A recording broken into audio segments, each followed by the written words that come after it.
श्री श्री राधा रमणो जयति भजनिताय गौर राधे श्याम। जप हरे राम। चरित सुधा श्री श्रीमद राधा रमण चरण दास देव बाबा जी महाशय, बड़े बाबा का जीवन चरित्र। मूल बंगला संपादक प्रकाशक श्री रामदास बाबा जी। भूतों के घर में वास। 8:30 बज चुके थे। एक सज्जन ने बाबा जी महाशय के एक साथी भीमचंद सिंह से पूछा, आप लोग कहाँ जा रहे हैं? साथी ने उत्तर दिया, किसी निर्दिष्ट स्थान को नहीं। ये सुनकर पास वाले एक कौतुकी व्यक्ति ने हंसते हंसते कहा, जब कोई निर्दिष्ट स्थान नहीं तो भूतों के घर में ठहर जाइए। बाबा जी महाशय ने कुछ उत्साह के साथ पूछा, भूतों का घर कहाँ है, क्या दिखा सकोगे? उस आदमी ने कुछ गंभीर होकर कहा, हाँ हाँ जरूर दिखा सकता हूँ। इसी रास्ते पर बालू बाजार में वकील 3 कौड़ी बाबू के घर के बाद 3-4 घर छोड़कर कृष्ण पालित का जो 2 मंजिला मकान है, उसी को भूतों का घर कहते हैं। उसमें कोई भी नहीं रह सकता, पर आप लोग साधु हैं, आप लोगों के बारे में नहीं कह सकता। सुनते ही बाबा जी महाशय निर्दिष्ट इस रास्ते पर कीर्तन करते हुए जाने लगे। किसी से भी बिना कुछ पूछे, जैसे बहुत दिनों से सुपरिचित हों, सीधे उसी घर के आगे जा खड़े हुए। घर के पास कपड़े की एक दुकान थी। उसके मालिक श्री हृदयनाथ चौधरी नामक वृद्ध व्यक्ति ने संकीर्तन के आगे ज्यों ही दंडवत प्रणाम किया। बाबा जी महाशय ने पूछा, भाई इस घर के मालिक से चाबी मांगकर आप इसे खुलवा सकेंगे? हृदय बाबू, जी इस घर में कोई रह नहीं सकता। बाबा जी, इसीलिए तो हम लोग आग्रह कर रहे हैं। ये सुन हृदय बाबू ने द्रुतगति से कृष्ण पालित के घर से चाबी लाकर घर खोल दिया। इन लोगों ने घर में प्रवेश कर प्रत्येक कमरे में संकीर्तन किया और छत पर जाकर उद्दंड नृत्य किया। उनके भार से छत ऐसे ही कांपने लगी मानो गिर जाएगी। कुछ क्षण बाद बाबा जी महाशय कीर्तन पूरा कर दूसरी मंजिल के एक कमरे में जाकर बैठे। साथियों में से किसी ने दूसरी मंजिल पर और किसी ने तीसरी नीचे की मंजिल पर जाकर अपना अपना आसन जमा लिया। जिस घर के पास वाले रास्ते पर चलने भी लोग डरते थे, आज उसी में ऊपर नीचे आदमियों की भीड़ लगी है। सभी आनंद में मग्न हैं। आबाल वृद्ध वनिता सब इनकी चर्चा कर रहे हैं। कोई दंभ के साथ कहता है, रात को देखा जाएगा। हमने कितने देखे, अच्छे अच्छे साहसी मुसलमान तक हार मान गए हैं, फिर भी ये तो साधारण वैरागी ठहरे। कोई कहता है, भाई ये जो दीर्घाकार बाबा जी हैं, इन्हें देखकर भक्ति जागृत होती है। मेरा विश्वास है कि ये कोई महापुरुष है। कोई कहता, कितने महापुरुष देख लिए, भूत प्रेतों के आगे महापुरुष अपना नहीं चलता, महापुरुष पना नहीं चलता। इस प्रकार तरह तरह के समालोचकों के मुख पर जो आया कहने लगे। कुछ भले लोग बाबा जी महाशय के पास बैठकर तरह तरह के प्रश्न कर रहे थे। उसी समय हृदय बाबू ने बाबा जी महाशय से कहा, यदि आज्ञा हो तो कुछ दाल चावल मंगाकर भोग की व्यवस्था की जाए। बाबा जी, इच्छा मैंने ताई चांद की जो इच्छा। हृदय बाबू, क्या लाना है? बाबा जी महाशय ने ललिता दासी की ओर संकेत करते हुए कहा, बाबा तुम चाहो तो इनसे पूछकर व्यवस्था कर सकते हो, मुझसे पूछना व्यर्थ है। ललिता दासी रसोई की व्यवस्था करने लगी। बाबा महाशय ने वृद्ध हृदय बाबू को बाबा पिता कहा, अतः वे सभी के बाबा हो गए। सभी से वात्सल्यपूर्ण व्यवहार करने लगे।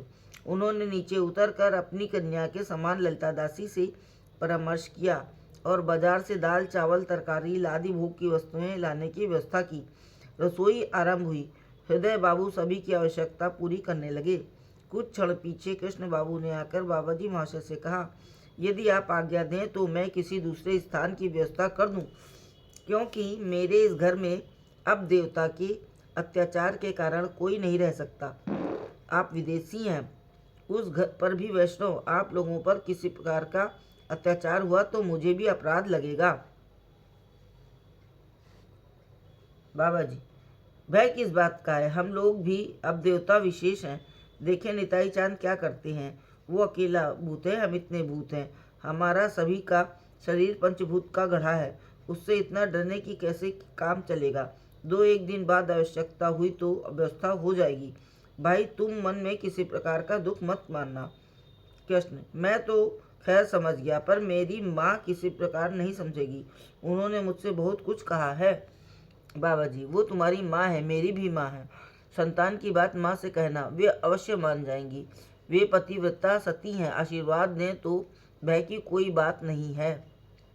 बाबा जी महाशय ने इस प्रकार मधुर वचनों से कृष्ण बाबू को संतुष्ट कर उन्हें माँ के पास भेज दिया। क्रमशः बहुत से लोग वहाँ इकट्ठे हो गए। उनके साथ कथा वार्ता करते करते 2 बज गए। सभी के अनुरोध पर स्नान आवाहिक कर ठाकुर के भोग के बाद महाप्रसाद ग्रहण किया। फिर आगंतुक भक्तजनों के साथ तरह तरह की भगवत कथाएं कहते कहते संध्या हो गई। कीर्तन आरंभ हुआ। बहुत भीड़ हो गई। चारों ओर से लोग दौड़ दौड़ कर अपने आने लगे। लगता था जैसे किसी को अपनी सुध बुध नहीं है। आज किसी के मन में भूतों के घर का डर नहीं है। शमशानवत स्थान आज आनंद कानन हो गया है। लोगों का एक दल आता है और एक जाता है। रात के 10 बज गए हैं पर किसी को पता नहीं।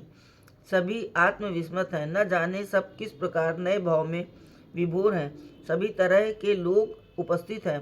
किसी ने सुना कि भूतों के घर साधु आए हैं। वो उनकी चाल ढाल देखने और उनका हाल लेने चला आया है। कोई यही समझकर चला आता है कि बाबा जी महाशय एक बड़े ओझा हैं।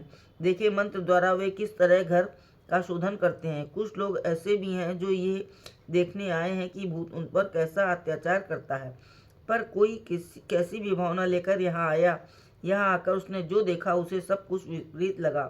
बाबा जी महाशय एक कमरे में बैठे नाम कीर्तन कर रहे हैं और साथी लोग उसे दोबारा कर रहे हैं। लोगों ने देखा कि ना तो स्थान शोधन किया गया है और न तंत्र मंत्र की कोई बात हो गई है। देखकर सब अवाक। कोई कोई कहने लगे, अच्छा देखा जाएगा, 2 दिन बीतने दो, सब कुछ अपने आप सामने आ जाएगा। इस प्रकार अपनी अपनी मनोवृत्ति के अनुसार सब कहने लगे। बहुत देर तक नाम कीर्तन हुआ। फिर सबके साथ नाना प्रकार की कथा वार्ता कर बाबा जी महाशय ने उन्हें विदा किया।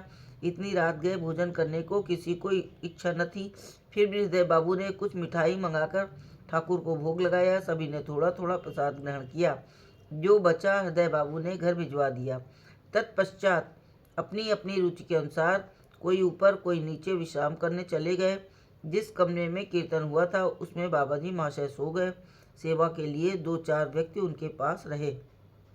जय जय श्री राधे। जय हो बड़े बाबा की।